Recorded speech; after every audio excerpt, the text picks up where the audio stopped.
Okey, tengah pertandingan ini, rasa warna kuning boleh menang atau warna merah punya pemain boleh menang? Tengok.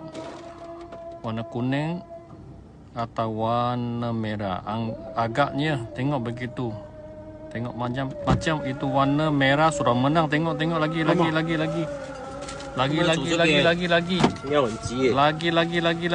Tengok. Oh, rasa warna merah menang. Sila tekan tengok mana satu pemenangnya. Agaknya tengok je. Warna merah atau warna kuning tengok. Sudah mau sampai ni macam. Tengok. Agak-agaknya geng. Tengok sudah mau dapat keputusan geng. Sila teka siapa menang geng tengok. 可以去那个免税店，你的免税店。那边那个马来人。